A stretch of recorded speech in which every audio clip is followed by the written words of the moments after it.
Jama'a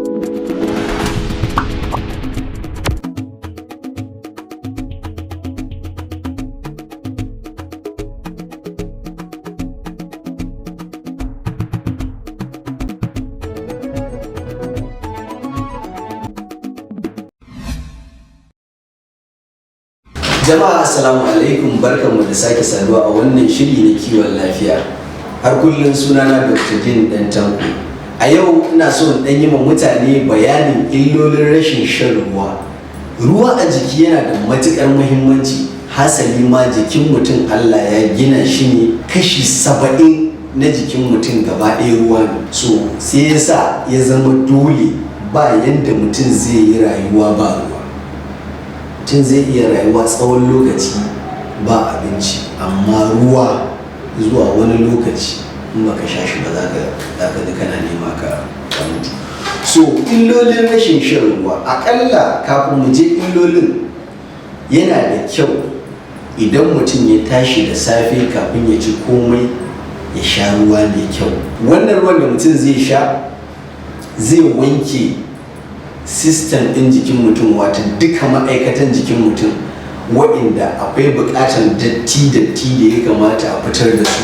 So rashin ruwa mai yawa a jiki na iya sa waɗannan dattin su samu makafa a cikin jikin mutum. So amma shan ruwan tashin farko kafin ka ci komai ka abin nan zai wanke waɗannan dattin, ya wanke system ɗin, ya fitar da su kafin a ce ka ɗauki kamar minti 30 kafin ka ci abinci. Sannan yana da kyau kafin mutum ya kwanta kuma ya sha ruwa. Sannan duk bayan cin abinci yana da kyau mutum ya sha ruwa. Sannan aƙalla ba a ƙasar ba, ana so in so samu ne a kullum mutum ya sha ruwa kamar kofi 10. Kamar wata jakan fiye wata, wannan ɗan sace ɗin fiye wata guda 10 kenan. Aƙalla shi ne zai daidai da yadda jiki yake buƙata ya sarrafa duka wasu abubuwa da suke tafiya a jikin mutum.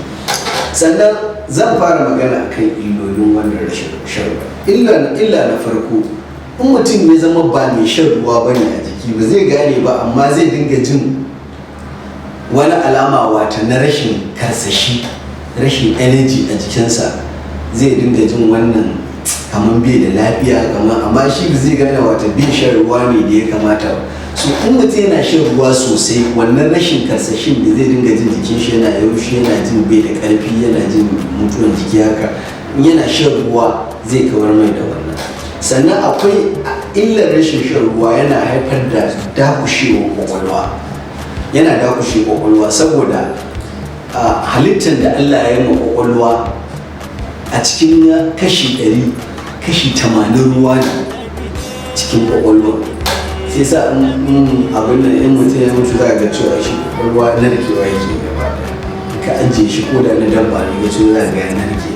To kuma in ya zama da bai samun ingantaccen ruwa mai kyau da zai haura ya aikin da ya kamata, so zai kawo dakushewar tunani, a rashin ƙoƙari, rashin fahimtar abubuwa. Kwakwalwan ba za ta dinga aiki yadda ya kamata.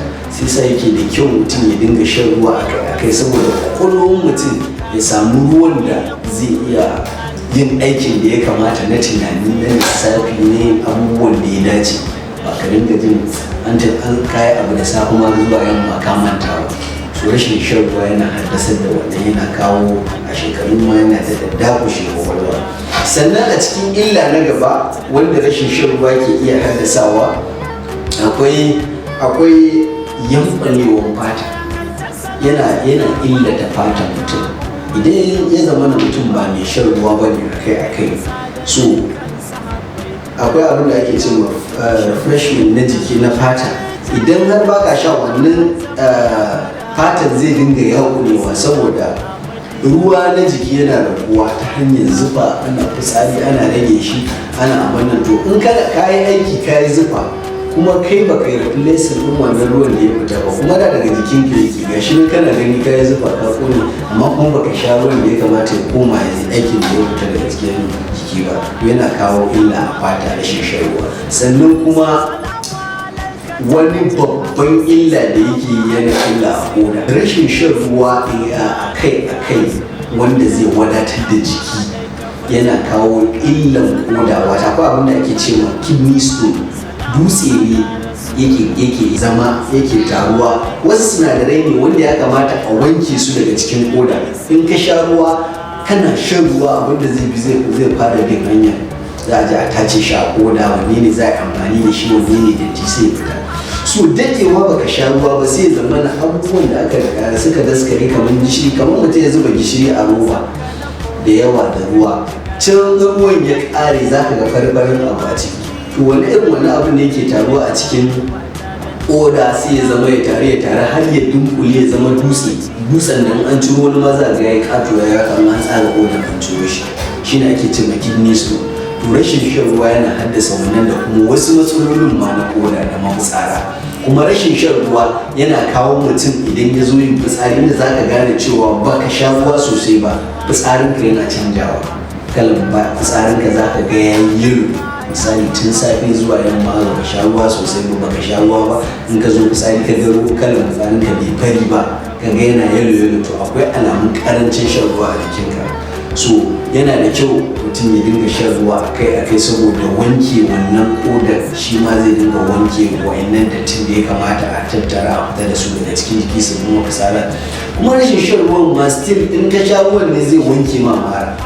In ruwan kana sha akai-akai kaka damu da fitsarin da zaka dinga yi, kai dai kana sha kana ganin cewa ka san cewa ana wanke ma koda ne, ana wanke ma mara, ana wanke duk wani datti. Ko da ka je kana ta fitsarin ka ganye fitsarin ka kilin ba wani datti, amma wa dama ka bari fitsarin ka yana yin yelo, to yana nuna cewa ya concentrated, akwai abin da ya fara zama yana settling a cikin kodar ka, yana settling a cikin mara, kuma zai iya haddasa matsaloli da yawa. Sannan a cikin illolin rashin shan ruwa akwai abin da ake ce ma shi kan shi, abin da ake ce ma cardiovascular system, yana kawo ita kanta zuciya misali da hanyoyin jinin kamar ruwa yake, so yana bukatar wannan ruwan saboda jini yana tattaro da ti daga ko'ina. So yana ruwan ka sha ruwa enough yana zuwa ya wanko wannan hanyoyin jinin gaba ɗaya, dattin da ya kamata a fito da shi zai taimaka ya fito da shi a cikin jini. Amma ruwa yana kasawa, yana haddasa ciwon blood vessels, wato hanyoyin jini da ita kanta zuciya, inda za ta buƙaci enough jinin da za ta buga, kuma ruwa ne da yawa a ciki. So a cikin illolin rashin shan ruwa suna da yawa, amma na ɗan kawo wa'innan saboda mutum ya gane cewa in bai sha ruwa ba ga abubuwan da ke iya haddasarwa. Zai iya haddasa ma dakushewan kwakwalwa, zai iya haddasa ma ciwon koda wanda baka san wani iri bane, sai an jangana ya kawo dutse da ake samu a cikin koda, zai iya